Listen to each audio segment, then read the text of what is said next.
Ebyomukyala Sipiika Anita Among munanga ate si birungi n'akamu muganda wange.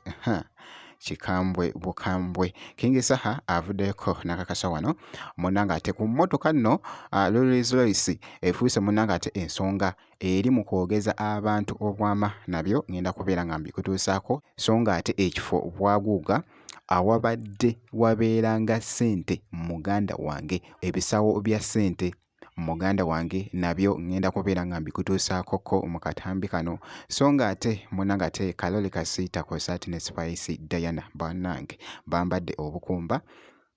bubadde bwa ttabu nnyo so maaso awo ngenda kubeera nga njija nabyo bampita Jaminati nsinza ku Jaminati yogi wabula kansoke nkutegeeze nti woobeera nga tonnaba kulayikinga vidiyo ogirayikinge kosaate n'okusubscribinga kasita obeera nga tonnaba ntandise munanga ate n'ebiri mu getinga viral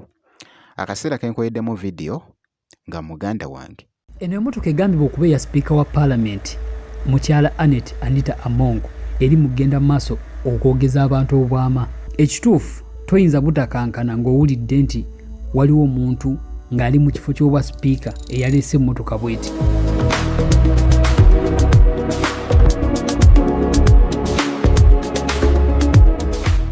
Emmotoka eno ya bbeeyi nga bw'okiwulira era ng'ebalirwamu munanga ate obutitimbi bwa ssente nga bw'ogezaako munanga ate ogiraba. King Saha tagwayo abadde live munanga ate ku mukutu ogwa TikTok ne bamubuuzaako nti emmotoka eya sipiika ogyogerako ki eya Rolls Royce muganda wange bw'ati bw'abadde azzeemu. Oli abadde antawaanya nkubira ngamba baatute Rolls Royce ne ngamba ate eya pulezidenti gye bapaakinga Arua eri myaka emeka ko ngamba Rolls Royce nga bapaakinga tundura y'omusajja emyaka emeka pawo atalikaaba.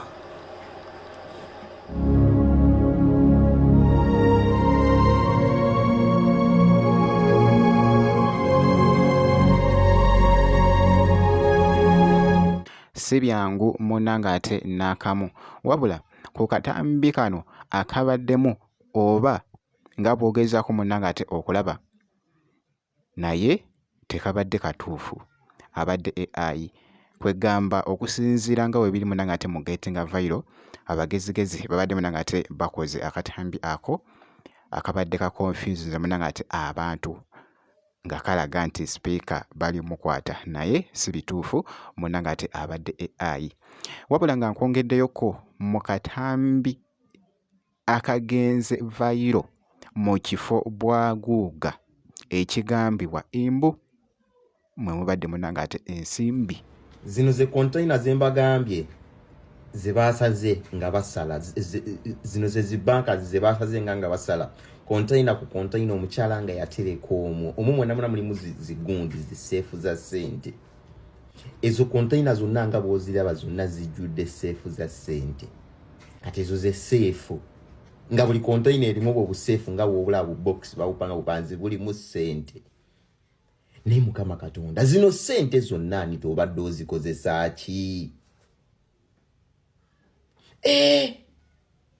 Imagine omuntu oteeka zino container nga yakola kibanka kiramba kinga unalaba nti parking lot eri eyo naye nga yonna ejjudde ezo. Mukama Katonda bangambye embwa eri wansi eyo yali agiteeka mu underground naye kyonna ani takyobadde oli oli wa kitalo. nga nkwongeddeyoko omukyala Kaloli Kasiita Kosaati ne Spice Diana babadde beesaze munanga ate obukumba buno nga bw'ogezaako munanga ate okulaba bw'obadde bubanyumidde okukamalako obumazi bannange sooka weetegereze bungi munanga ate akatambi kansoke nkakuzanyiremuko.